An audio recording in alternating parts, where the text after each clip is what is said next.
বেশি বেশি জিকির করার হুকুম আল্লাহ তাআলা দিয়েছেন। আমরা প্রথমত 3 ভাবে জিকির করতে পারবো। কয় ভাবে বললাম?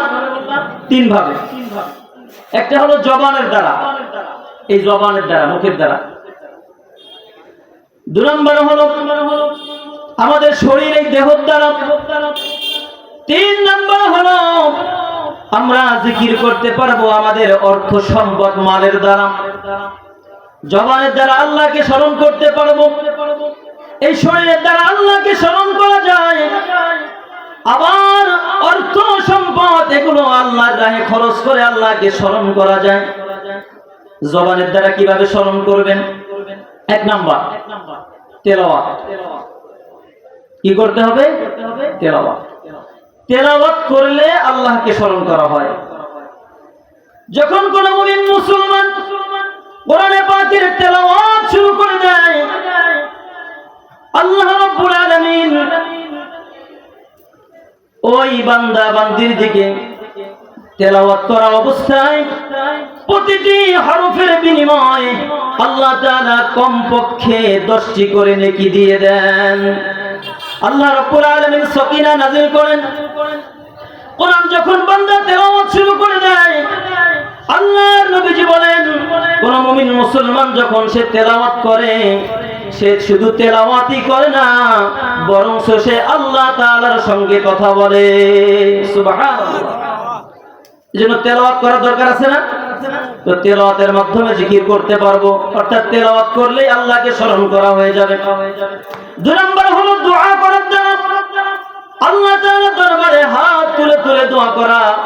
দোয়ার যত বাক্য আল্লাহ তাআলা শিখিয়েছেন কোরআনের মধ্যে, হাদিসের মধ্যে, এই দোয়া করার মাধ্যমে আল্লাহকে স্মরণ করা যায়।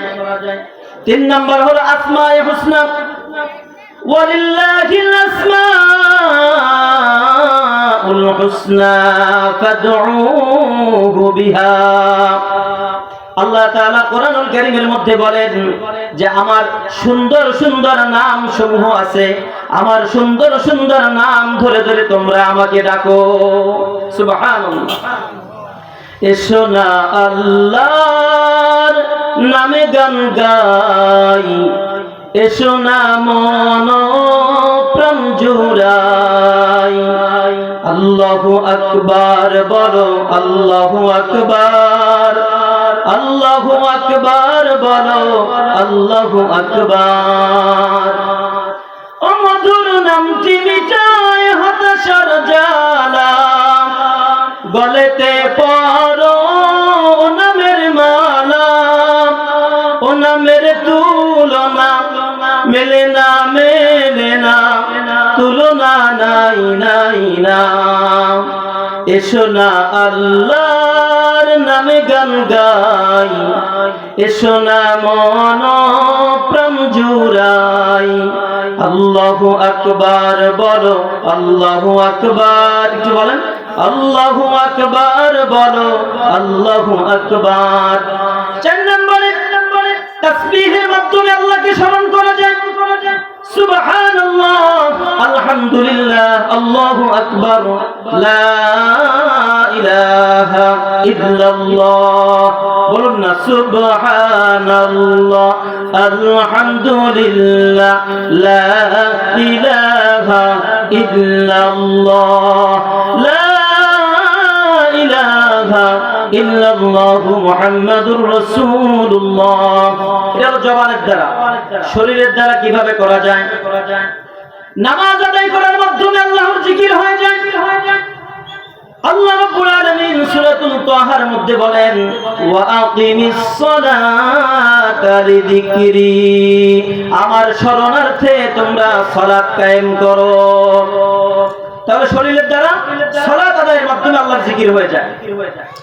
শরীরের দ্বারা রমজান মাসে রোজা রাখলেন, নফল রোজা রাখলেন, এই রোজা রাখার দ্বারা আল্লাহ তাআলার স্মরণ হয়ে যায়, জিকির হয়ে যায়।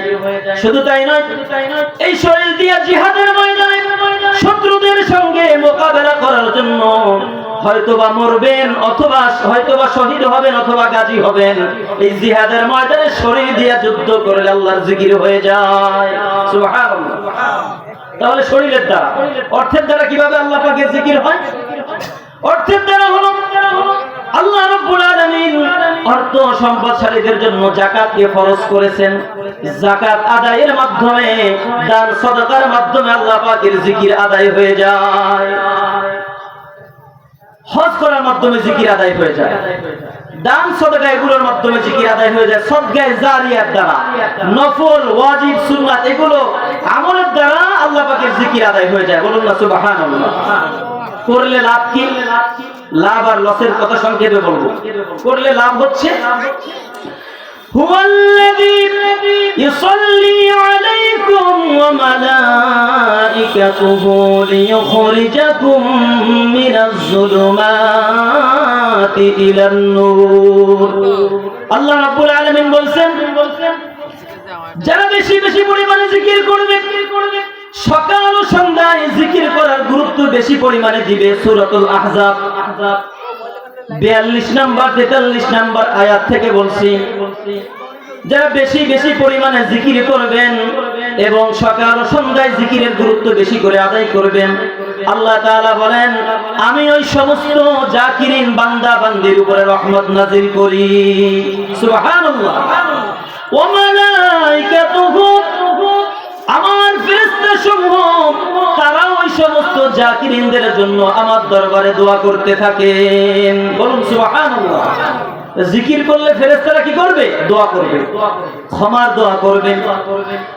আল্লাহ রাব্বুল আলামিন বলেন ফেরেশতারা দোয়া করেন লিইখরিজাকুম মিনাজ যুলুমাতি ইলান নূর।